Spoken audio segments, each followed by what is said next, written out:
नमस्कार बच्चों, BA final की सेमेस्टर 5 में जो तीसरा पाठ है नरेश मेहता जी का, उनकी कविता है, उनका भाषा शैली का हम वर्णन करेंगे इसमें। तो नरेश मेहता की भाषा शैली को ही अभिव्यक्ति वैशिष्ट्य बोलते हैं। एक होता है अनुभूति पक्ष और दूसरा होता है अभिव्यक्ति। अनुभूति क्या है? जो मनुष्य ने अनुभव किया हुआ है उसको हम कविता में क्या संदेश देते हैं, उसको अनुभव पक्ष बोलते हैं। और अभिव्यक्ति है भाषा शैली से संबंधित, भाषा, शब्द, अलंकार और छंद वगैरह आते हैं।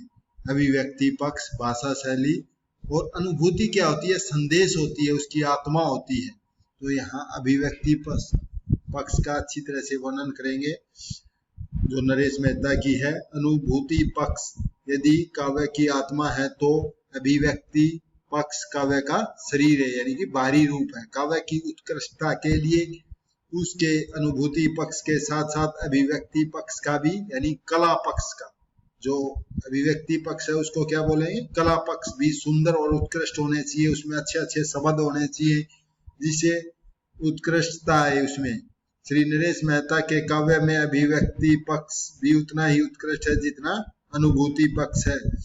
श्री नरेश मेहता के काव्य में निम्नलिखित पक्ष की विशेषताएं हैं अभिव्यक्ति पक्ष की। पहला, भाषा। नरेश मेहता जी की भाषा खड़ी बोली के लोकप्रिय कवि हैं। वे भाषा के दृष्टिकोण से संगीत के निकट हैं। भाषा के संबंध में नरेश ने ध्वनि और लय के महत्व को देते हैं।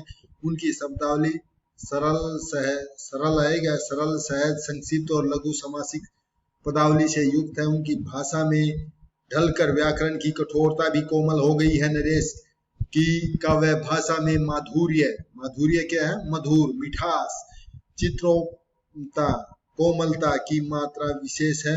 लाक्षणिकता, यानी कि 3 प्रकार के शब्द बताए हैं अभिधा, जिसका अर्थ सीधा समझ में आए। लाक्षणिकता उसे बोलते हैं जिस मुहावरे और लोकोक्तियों में लाक्षणिकता होती है और संकेत, प्रयोग या प्रतीक के आधार पर किसी की तरफ संकेत करना। और मूर्तिमता माने चित्रात्मकता का उन्होंने सर्वत्र ध्यान रखा है। उनके शब्द चित्र सरल होते हुए भी होते हैं। उनका शब्द चयन अपूर्व होता है। उनकी भाषा संस्कृत गर्भित होते हुए भी कोमल और सरस प्रांजल है। उन्होंने अंग्रेजी, ब्रज भाषा, फारसी, उर्दू आदि भाषाओं के शब्दों को अपने अनुकूल बना लिया है। ऐसा जान पड़ता मन उनकी भाषा अनुगामिनी है उनके इंगित माने इशारों पर। मुहावरे लोकोक्तियों का नरेश मेहता के काव्य में कम प्रयोग है। उनका एक उदाहरण है, तुम्हें नहीं लगता कि इन भोजपत्रों में एक वैदिकता है जिसका साक्षात प्रत्यक्ष नहीं किया जा सकता। आगे शब्द चयन। उन्होंने शब्द चयन जैसे तत्सम तद्भव शब्दावली से लेते हैं, कभी देशी विदेशी शब्दों का प्रयोग करते हैं। शब्द चयन के क्षेत्र में नरेश मेहता जी विशेष प्रतिभाशाली कवि माने गए। उन्होंने एक एक शब्द मूर्त चित्र को व्यक्त करता है। शब्दों के चुनाव और उनकी चित्रांकन शक्ति के विकास में उनकी कला अपूर्व है। वातावरण और भाव भंगिमता और गति, और उनकी जो गति है, नाद सौंदर्य का उनका बड़ा ही सुंदर चित्रण किया गया है। जैसे बहते हुए हिमनद का चित्र प्रस्तुत करते हुए कवि यहाँ पर कहता है कि व्यागर सरी के चौकने हिमनद सतर्क हो रेंग रहे सन्नाटे में। तो प्राकृतिक सौंदर्य का वर्णन किया गया। इतनी सुंदर भावात्मक पकड़ किसी आधुनिक कवि में कम ही मिलेगी। सरल भाषा में कवि का अपना निज व्यक्तित्व सन्निहित है, समाहित है। घुटनों तक हिम में धसे युधिष्ठिर का एक शब्द चित्र दृष्टव्य है। जैसे घुटनों तक हिम में धसे इस वनस्पति युधिष्ठिर के फैले प्रण प्राणियों पर सौरागी हिमानी करुणा हिम फूलों का अवसर झरती है। तो इन पंक्तियों में कवि शब्दों को नाना झंकारों में भर देता है। हिम के अक्षर वर्षा का सजीव करने में समर्थ होता है। इस तरह के सरल और वर्णन कवि की प्रतिभा के द्योतक है। ध्वन्यात्मक चित्र भी पूर्ण सफलता मिलती है। मधुर शब्दों का एक एक पंक्ति काले भौरों की तरह गुंजार कर उठती है। वास्तविकता अभिव्यंजना में ध्वन्यात्मकता और सौंदर्य स्वरों के संकोच प्रसार और मैत्री की परख कवि को है। ध्वन्यात्मक शब्दों का एक बहुत बड़ा शब्दकोश उन्होंने तैयार किया है। अगला है उनकी भाषा अभिव्यक्ति का अलंकार पक्ष। आलोच्य कविता में अलंकार को बिना बुलाए आ गए हैं। वे कवि के शब्दालंकार अंतरालंकार दोनों का प्रयोग बड़ी कुशलता से किया। शब्दालंकार तो भाषा में मिलजुल कर एक हो गए हैं। कमरों में टुकड़े टुकड़े प्रकाश अपनी देह को सोफे पर निढाल डाल। उन्होंने अनुप्रास का प्रयोग बड़े स्वाभाविक रूप से किया। अनुप्रास पर उनका पूर्ण अधिकार है। जैसे रमणी के नुपुरों की झंकार रसिकों के मन को आकर्षित करती है, इसी प्रकार नरेश जी अनुप्रासों की ध्वनिमयी अभिव्यक्ति भावुक जनों की मुक्त बनाती है। सलेश, पुनरुक्ति, यमक आदि अलंकारों का प्रयोग भी बड़ा ही सफल हुआ है। नरेश जी के अलंकारों में पाश्चात्य प्रभाव अधिक है। सादृश्य मूलक अलंकारों का प्रयोग भी अधिक है। उपमा रूपक भी बड़ी सफलता से काम में लाए गए। नरेश जी अपनी अलंकार विधान में संतुष्ट रहते हैं। सांरूपक, उल्लेख, समरण, संदेह, समासोक्ति, अनोक्ति, सौसोक्ति, उत्प्रेक्षा दूसरे अलंकारों का उपयोग भी रुचि व चित्र के अनुकूल। अंग्रेजी से नरेश ने मानवीकरण विशेषण विपर्य अलंकार लिए हैं। और अगला विशेषण है छंद। छंदों के प्रति मेहता जी का कोई आग्रह नहीं है, क्योंकि उन्होंने मुक्त छंद में कविता लिखी है। उन्होंने अपने समस्त काव्य में आमतौर पर मुक्त छंद का प्रयोग किया है। वे अपने विचारों की भांति कविता के लिए भी किसी बंधन को स्वीकार नहीं करते। उनके द्वारा प्रयुक्त छंद विहीनता का एक उदाहरण दृष्टव्य है। मैं अपने चारों ओर भाषा का अनुभव करता हूँ, जो ग्रंथों में नहीं पर जिसमें फूलों की सी गंध आती है और विलोप पत्थर की सी पवित्रता है। अगला है बिंब विधान। बिंब का हम अर्थ है इमेज। इमेज क्या है? हमारे हृदय में एक अंतःकरण होता है, उसमें चित्र बन जाता है हम जिसका भी।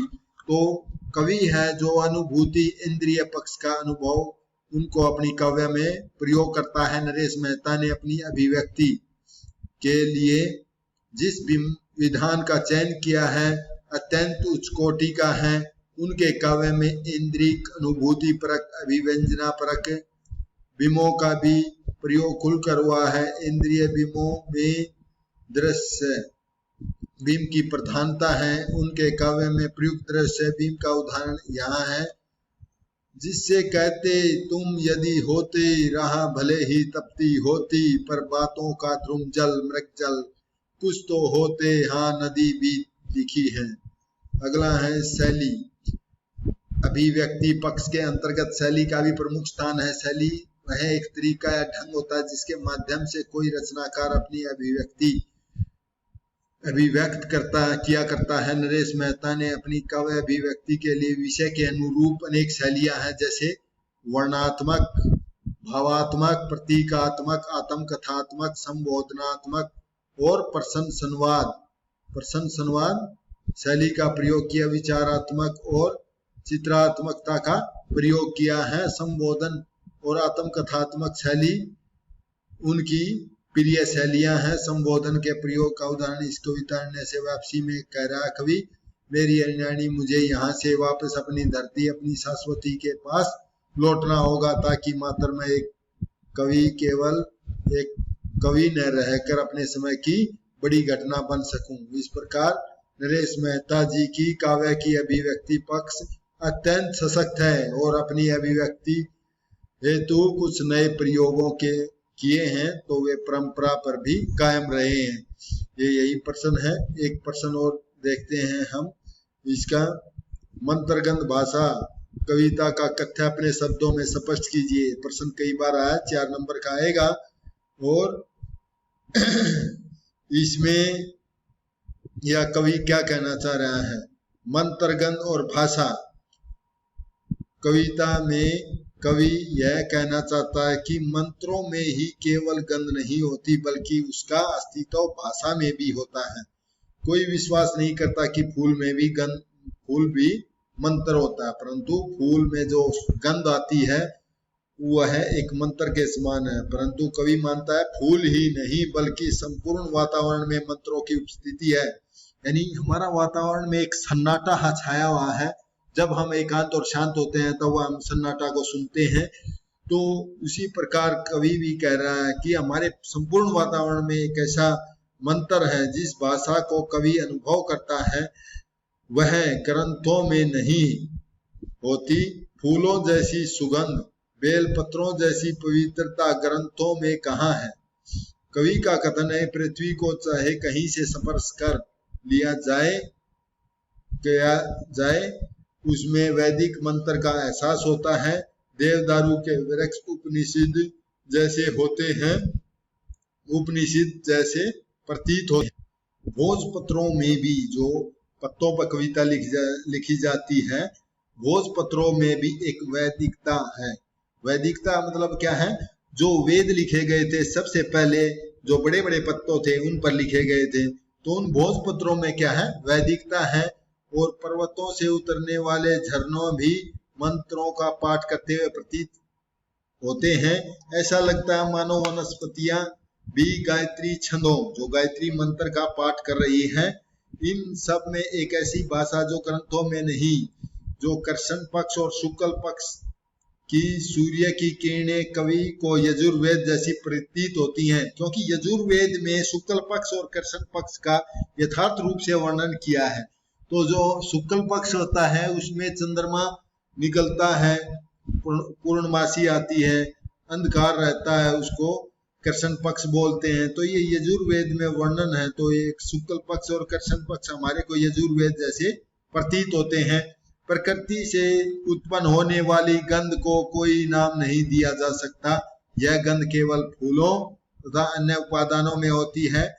यह छंद में कवि कहता भी है कि हमारी सारी भाषाओं से परे वह एक साक्षात जो केवल एकांत की मंत्र गंध होता है और वह केवल अवतरित होती है, उसे भाषा कहते हैं। उसे भाषा में भी एक मंत्र होता है। इसीलिए यह कवि क्या कह रहा है? इसलिए मैं एक भाषा का अनुभव करता हूँ जो ग्रंथों में नहीं होती, सिर्फ वातावरण में है।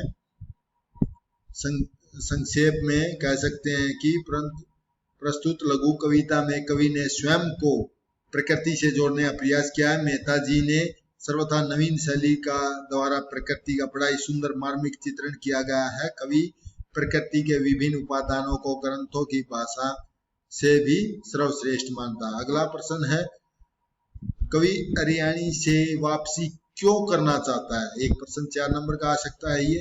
तो हरियाणी से वापसी नामक कविता में कवि हरियाणी से वापसी इसलिए करना चाहता है कि वह धरती पर लौटकर अधूरे निर्माण कार्य को पूरा करना चाह रहा है। जो अधूरे काम पड़े हैं, जो कविता लिख रहा है कवि, मानव समाज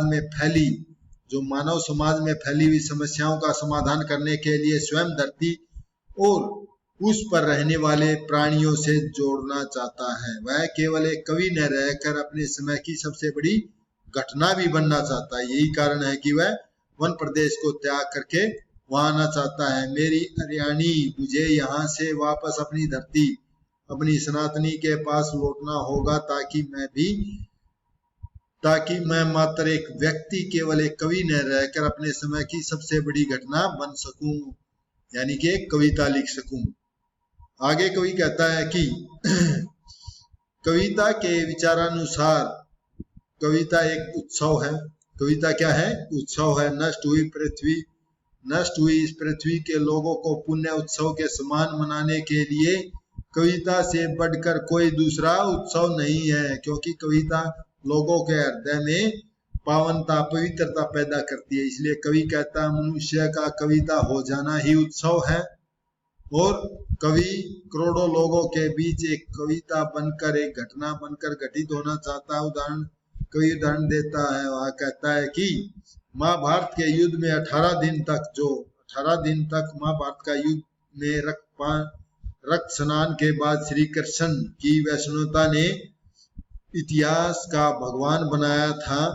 कवि अपनी इस वैष्णवता की परीक्षा देना चाहता है। वह परीक्षा तभी सफल होगी जब अपने काव्य में जनसाधारण की पीड़ा और व्यथा, दुख की वाणी देगा, ये कहना चाह रहा है।